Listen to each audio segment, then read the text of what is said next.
If you could have one thing, just one thing in life, I want you to think, what would that one thing be? We're going to come back to that a little bit later.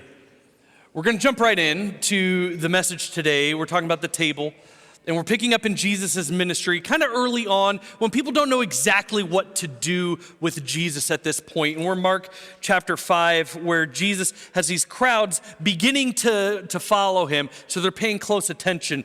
Then one of the synagogue leaders, and you're going to see, Mark, when he writes his gospel, is always one thing, next thing, next thing. Ooh, this happened, but then that happened. But don't forget about this thing that happened right before. That's actually the story today. Then one of the synagogue leaders named Jairus came, and when he saw Jesus, fell at Jesus' feet. Synagogue leader, this means Jairus is a pretty well-accomplished guy. He's successful. He's got some money, he's got some notoriety, the community likes him. And so successful people like him don't fall at the feet of somebody terribly easy. And again, this is not Jesus post-resurrection, where everybody's like, oh my gosh, like everybody, you gotta fall at that guy's feet. This is when people still don't know exactly what to do with Jesus, yet there he is at the feet of Jesus. Leaders lead, typically, you don't think kneel, yet in his case, that's where we find him. His success, though, in life, the good things that have gotten him this nice role as a leader in the community, has not translated into success in every dimension. Here's what's going on. He pleaded earnestly with Jesus, "My little daughter is dying. Whew. Please come and put your hands on her so that she will be healed and live." So Jesus went with him. That's just the teaser, because there's a quick shift. A large crowd followed and pressed around Jesus, and a woman was there who had been subject to bleeding for 12 years. Her illness would have meant that she is an outsider to the community. She doesn't get to be a part of everything, because if there was any blood involved, you had to be outside. You were thought of as unclean for a period of time before you're brought back into the community. So this woman has not been well received by other people. She's not allowed to go into the temple and worship. She's not allowed to live like everybody else. She belongs effectively nowhere. And beyond that, if there's one thing she has not experienced for the last 12 years, it's the comfort of even human touch and affection, because people would have thought that she would infect them with her uncleanliness. So this woman has been on the outside for so long. She had suffered a great deal under the care of many doctors, spent all she had. So she's got no money left. So she's an outsider.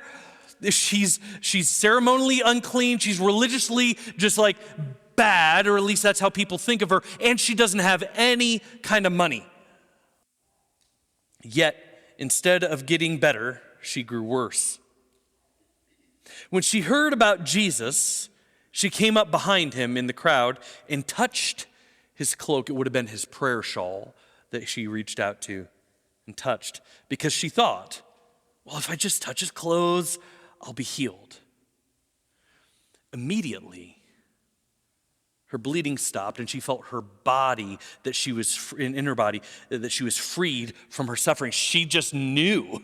Like, if you ever just known something is okay, she knew in that moment that she was healed. And she's desperate, and she reaches out and touches Jesus. And then something interesting happens. In that moment that she is healed, Jesus realized that power had gone out of him. I don't know how that works. Does Jesus have a power meter like a video game where you use up certain healing powers and it's diminished and I need to go replenish with some mana or something like that? I don't know. But he realized it somehow. He turned around to the crowd and asked, "Who touched my clothes?" You see the people crowding around you, his disciples answered. You see all that, and yet you ask, "Who touched me?" Come on, Jesus. But Jesus kept looking around to see who had done it. Then the woman, knowing what had happened to her, came and fell at his feet, which is exactly what Jairus did just moments before. And trembling with fear, told him the whole truth. And he said to her, "How dare you, unclean woman, touch my holy body? Do you know who I am?" Jesus says. Okay, so you know how the story doesn't go, right? Because we know who Jesus is. This is not what Jesus says. This is not how Jesus acts, because we know. But you also know a few people that if this is how they were treated, that's how they would have responded.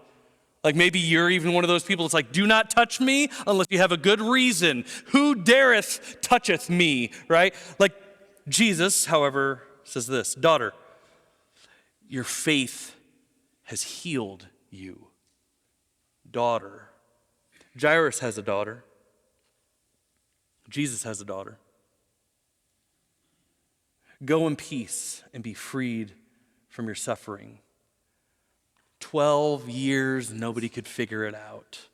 And in one moment, Jesus takes care of the issue. We often think of healing as something kind of magical, right? Like I don't know how he does it, because I don't. I mean, you don't, I don't, we don't know if there's a power meter. We don't know what's going on here with how that works. And so we often think of it as magic. But what if it's actually faith? What if it's trust? Just saying what the woman says, if I do this, I know who that guy is, and this will work. So she does it. She trusts. And it works. But Mark, he does not leave the story here. He's like Michael Bay, the director who makes movies that this happens, and that blows up, and then that thing over there, and you can't turn away from the screen, and soon enough, an hour and a half has passed, a bunch of robots have been destroyed in Transformers or whatever, and you walk out of the theater. The Gospel of Mark is kind of like that. So you start with Jairus, you get interrupted, and oh my gosh, this happens, and then we're right back to Jairus. So while Jesus was still speaking to the woman who he had just healed, some people came from the house of Jairus, the synagogue leader. Your daughter is dead. They said, "Why bother the teacher anymore with this stuff? You did your best. You tried hard. You did the one thing, you didn't have any control over the situation. So you went to the one person who you thought might be able to help you out, and it's too little too late. Let's go home and let's mourn." What they don't know is that Jesus was listening. Overhearing what they said, Jesus told him, "Don't be afraid. Just believe. Just trust." So Jesus goes into the house, and there's a ton of crying. He walks in. "Why all this commotion and wailing?" Jesus says. And, you think on one hand, well, because a little girl just died, there's a lot. But culturally, there's a little bit of a difference here. So for us, we often think of mourning and grieving as something we want to keep to ourselves.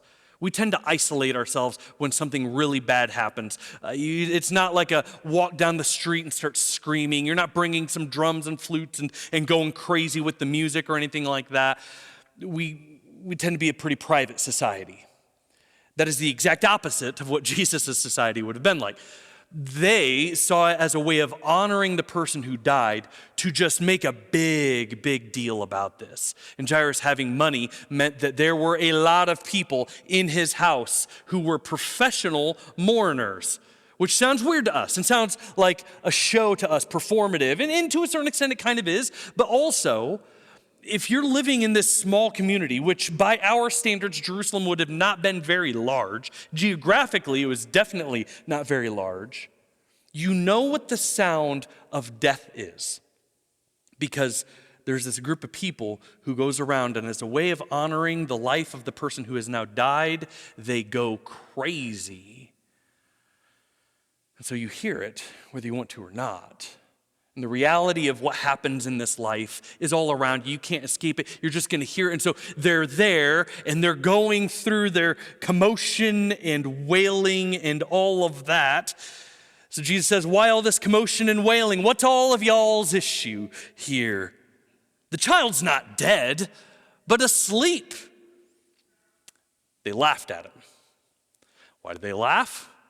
Because these are pros. They know what an alive person looks like, and professionally, like go to a morgue, a mortician knows what a dead person looks like. These people are professional mourners. They know what a dead person looks like, and that girl is dead. She is gone. And then they're not that emotionally invested, so they hear Jesus say this, they're like, oh, you idiot. Don't you know? Excuse me. I'm not tearing up. I just need some coffee. Jim, do you have any? Can I take your water?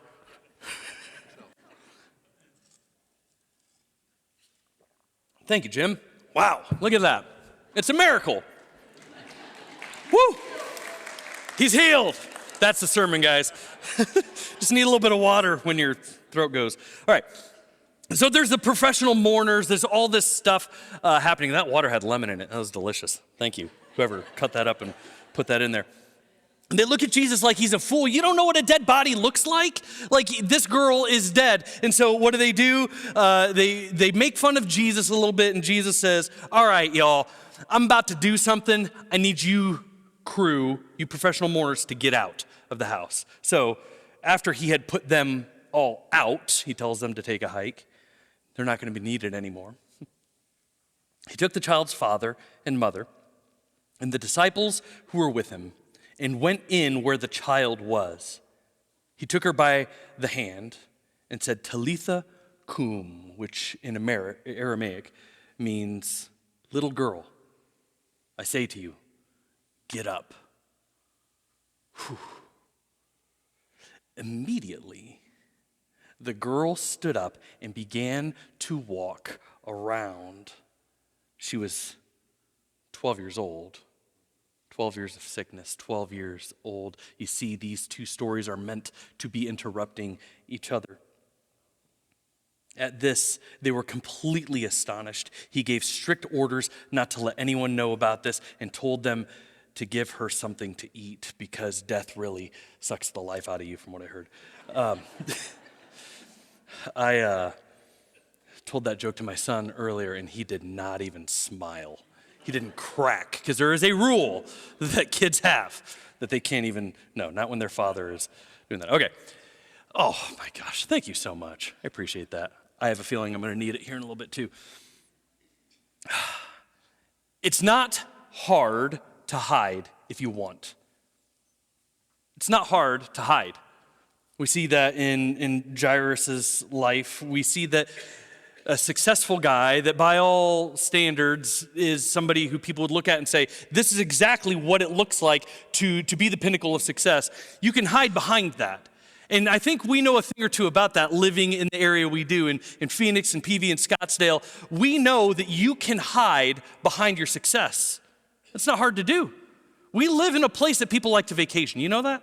It's incredible. I love it. It's a wonderful place to live. If you didn't know that, then come January through March, you'll see a bunch of God-forsaken Minnesota license plates. And you're like, what are they doing here?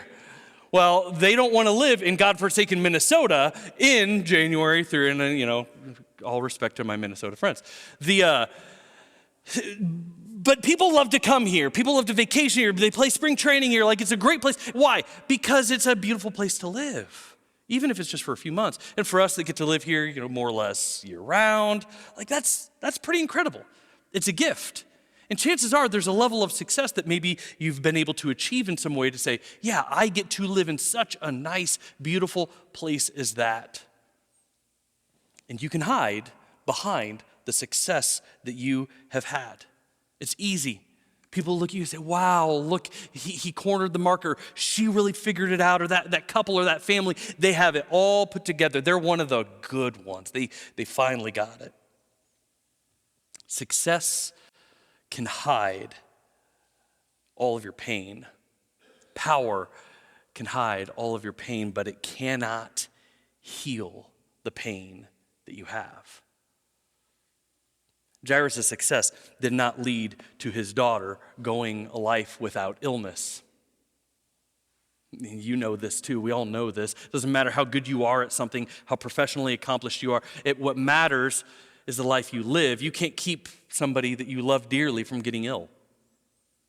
It's tragic and it's terrible. Success can be hidden behind, but it cannot heal it. But the thing that makes Jairus unique is not that he is so successful, that he's so powerful. Rather, it's the posture he takes when he walks up to Jesus. It's not a chest, look at me. Do you know who I am, Jesus? I'm a pretty big deal, okay? So now here's what I need you to do. I'm going to grab you by the arm and we're going to walk. I'm going to march you back to my house and you're going to do that thing that only you can do.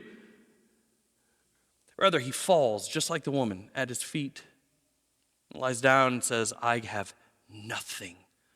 I can do nothing, and you are the last resort that I have. Even to the point that his daughter ends up dying. That's what it came down to.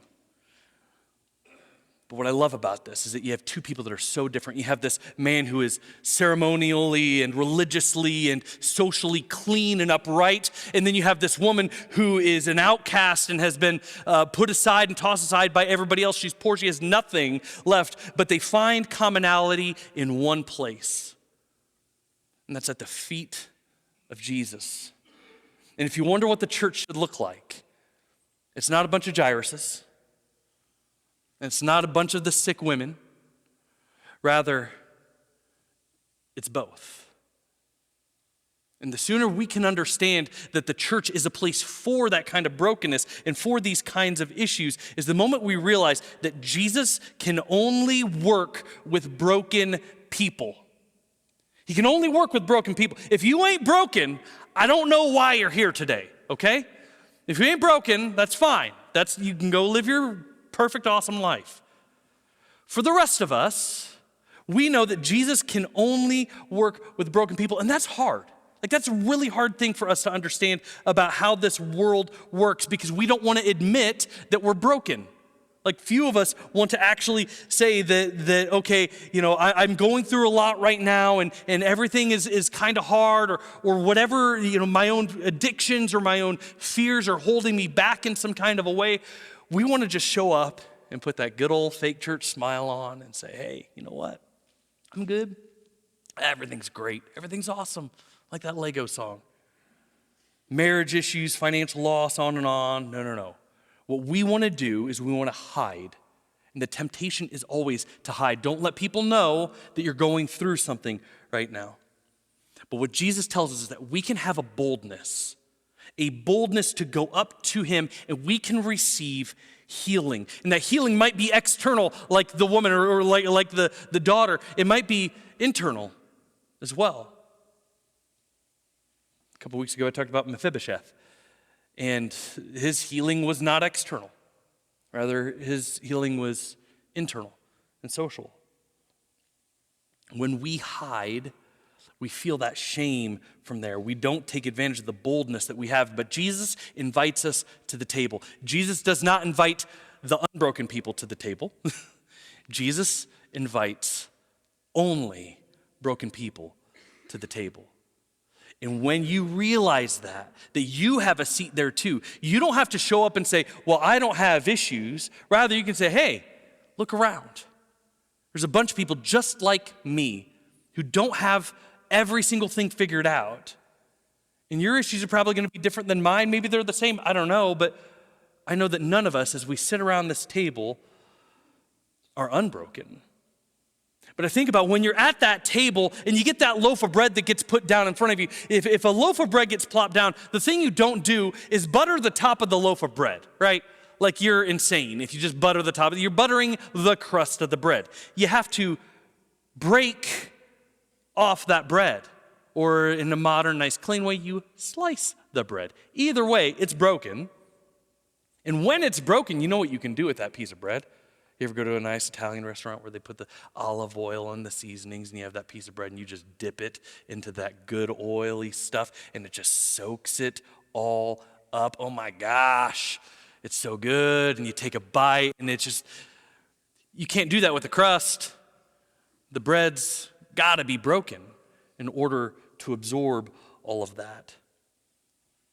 Jesus at the Last Supper with his disciples breaks the bread. And Jesus says, this is what my body is like, given for you. We do that every week. Take and eat. This is my blood shed for you. Take and drink. These things happen because of brokenness. But brokenness is not something to run away from then. That means brokenness is actually something that you can celebrate a little bit, which might sound a little crazy to you, but let me explain. There's this guy, psychologist, Christian, speaker, author. His name's Jim Wilder, phenomenal dude. He tells a story of getting off of this airplane. He's going to see a friend of his that he hasn't seen for a long time. And I talked last week about your face lighting up. He writes about that stuff too. And so he's like, I get off of the plane and I see my buddy and I'm like, oh my gosh. And I go up and I give him a hug and I'm like, man, how you doing? And he's like, great, how are you? And he says, immediately, my first response was to say, yeah, man, I'm doing good, but geez, on the plane, there was a guy like a few rows behind me who, the moment that you can take your seatbelt off ding happens, he like rips his off and takes off running up the aisle. How far did he get? Half dozen rows maybe, like got a little bit ahead of him. How much time did he save himself getting off that plane? Oh, a minute, maybe 90 seconds if you're being generous. But he's like, so I saw this guy just like go right up, and I thought, what a moron, what a jerk. Like, why, who does that kind of a thing, Now, I don't know about you. I'm a man of the cloth. I don't have thoughts like that. Although there was this car that pulled out in front of me on the way to church, that nitwit. And you know what's funny? I wrote that in my notes. And then do you know what happened on my way to church? A car pulled out right in front of me. And I laughed about that because I knew that I was going to be talking about that anyway. So sometimes you will it into existence, apparently. In that moment, you have these thoughts, and here's basically what Jim Wilder says about that. He says, I don't want to be the guy who walks around thinking that way about everybody else. I don't want to be somebody who's always looking and getting angry and all of that kind of stuff. Yet I find myself continually doing that. Like this thing I don't want to be, I actually act like that sometimes. A lot of the time, in fact, it's not healthy, and I gotta change. And so he says, he gets off the plane, he sees his buddy that he hasn't seen in forever. He's talked to a little bit, but like hasn't seen him forever. And he's like, man, yeah, this thing. The first thing he does is go to his friend and confess. Say, man, I don't like that about me. I don't know why it got me so up in arms about this, relatively dumb thing. He says, yeah, so I'm doing okay, but I'm still kind of getting curious. I'm trying to wonder why does that kind of stuff still just bug me? It's not even about the guy that cut.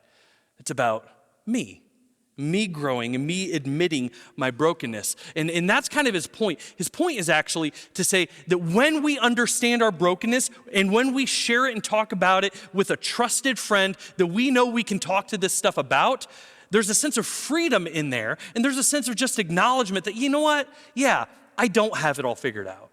And I'm not doing this out of false humility or self-preservation or something like that. Rather, I'm doing this because I genuinely want to be the kind of person who does not think like that. And I think the best way of doing that is to go to somebody that I love, somebody that I know loves me, and I can trust to share this with. And they're not going to judge me. They might even help me in some way. Because sometimes the best thing you can hear is, yeah, man, I feel like that too sometimes. Everybody else is an idiot except for me. Sometimes it can be helpful to feel that way, but there's this interesting thing. I just read this book. I got about halfway through it, and then I threw it away because I didn't buy it. It's a book called 7 Laws of Power. 7 Laws of Power? 7 Rules of Power. And it's this guy, I don't know if he's a Christian or not. He's Harvard professor or Stanford or something like that. He's just telling you how to be powerful. How the world, and he's not being prescriptive, he's being descriptive, just saying that it's not that this is right or wrong, it's just if you want to be powerful, never admit fault. And he's just describing, and he gives you so many examples, and he goes into research. The whole thing's actually really well documented, and I get it. He's not wrong. The way that the world perceives power is to just puff up your chest, never admit fault, and say, here I go, get out of my way. And when somebody comes alongside and gives you a critique or points something out, you say, you're an idiot, see you later, I'm just gonna go do my thing. That is how power works. And so, as I'm reading this book, I just thought, that might be how power works. That's just not how Jesus wants us to live our lives. It's just not helpful to me. I get it, I know that. Here's how I want power to work. I want brokenness to be the sign of strength. I want you and me being able to quickly admit error being a sign of strength. Whether that gets you, a promotion at work or not, I don't care. I would rather be somebody who's honest about who I am than trying to live in this world of hiding my brokenness and living in a sense of shame. I want to be able to belong somewhere, not because of how fake I've made myself up to be, but because that I know that I'm in good company with other people that are a lot like me. Just trying to say, yeah, I am broken too. I have very similar, maybe even the same kinds of things going through my heart, and I'm trying to figure that out. Could we walk in this journey together? In our society, we treat brokenness kind of like we treat mourning, which is we want to do so privately.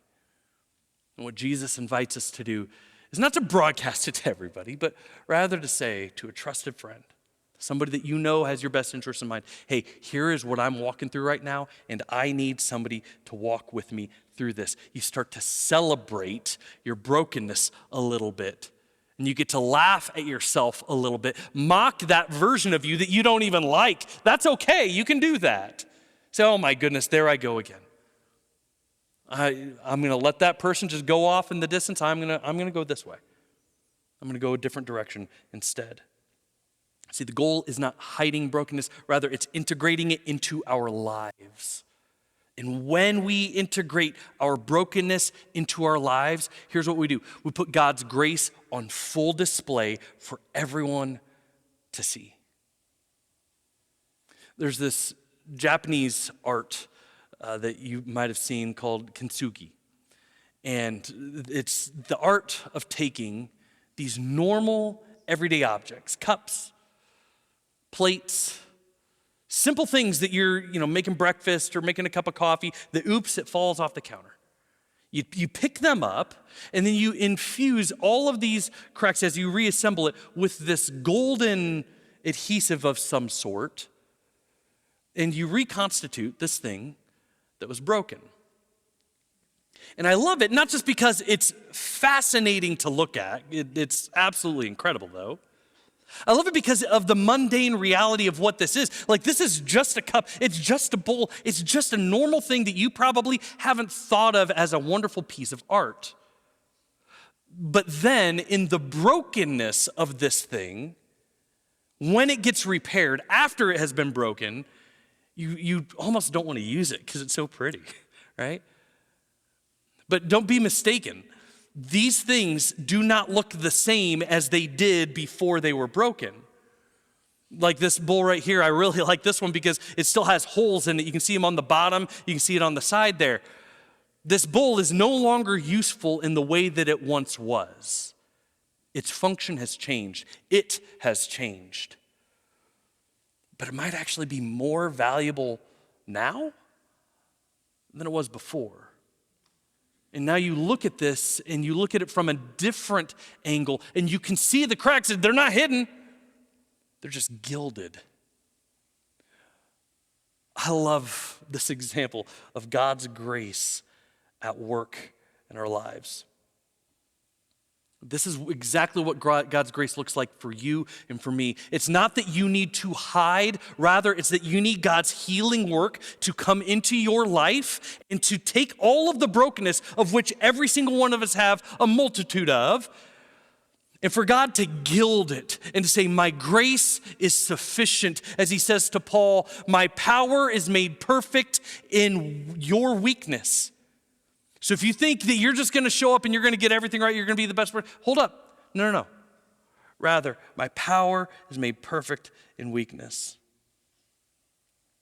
We're afraid, though. We're afraid to show off the cracks. We're afraid to show these things off because we think we're going to get condemned or we think we're going to get judged. And I'll be honest with you, as humans, we're really good at that, aren't we? We really hate other people's sin, especially when it's different than ours. But the moment that somebody says something that you deal with too, oof, now we don't get as passionate. Maybe we need to cut that person some slack.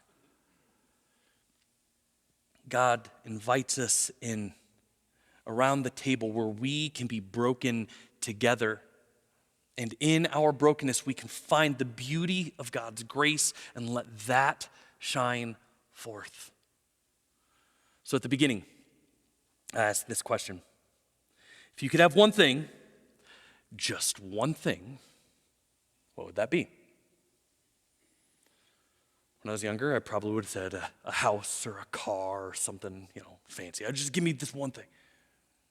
But the older I get, the more I realize the things that matter most are finding the healing.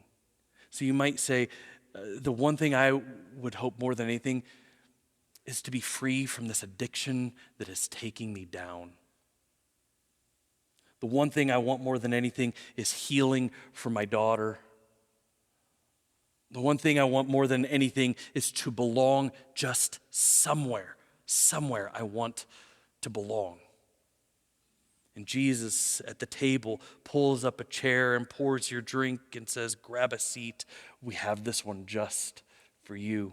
This spot is for you, not because of how great you have been, but because we see your brokenness and we want God's grace to shine through it, because we want you to become something beautiful rather than just staying right where you're at. So the power that you get when you come in to know Jesus is not power from hiding, not a greater ability to do that, although you can if you want to try. You can live your life that way. That's why some of the most heartbreaking moments are when somebody's life just falls apart. Somebody that you know pretty well, and you go out to coffee or you grab lunches and you know them fairly well, and come to find out there's been this long addiction that has just completely taken them down. You're left wondering, how did I not know about this thing? Of all people, how have I not known about this thing? And then you realize it's because they've been hiding for so long. You can do that, but there's something better that you can do with your brokenness. And that's beginning to understand that you can celebrate it, that there's a place for you, even in your brokenness, for God to work. True power lies not in hiding, not in covering up, not in posturing, but by being like that loaf of bread that is broken, because when it is broken, it can now soak up all of God's grace. When you're that coffee cup, it's not just a coffee cup. If it's been broken and been fixed and now the grace shines through, you're gilded. And this is the invitation God makes to us, to say, this is what I am like. I'm not a God that's quick to condemn, God says. Rather, I am a God that is quick to love. And to our Father in heaven, we can bring our concerns to Him no matter what. So my question is, what do you trust? Are you trusting in the best you can possibly do? Is it just about you? Or are you like Jairus and the woman willing to fall at the feet of Jesus and say, only you can fix this. Only you can heal me. And then would you allow Him to start that process in your life? Let's pray. Father, we thank you as we gather today for your grace that shines through us, your love that accomplishes so much more than we could possibly accomplish on our own. Lord, to those that are here today that might need to hear this message in a way that enables them to open up their hearts to you, Lord, would your Spirit, I ask your Spirit right now to do just that, crack us open. Lord, and as we go from here, would you help us to not just have a moment of worship here as we close things out this morning, but would you encourage us to continue these conversations, to get the ball rolling so that we can begin to grow in you, to be people who are healed by you, people who are put back together by you, people who are fed daily by your bread. your bread that has been broken for us. Because you set the way, and Lord, we thank you. It's not because we've earned it, it's not because we've deserved it, but because of who you are that we're invited into this life. And so we're grateful, we're thankful for that. I ask this all in the name of Jesus. Amen.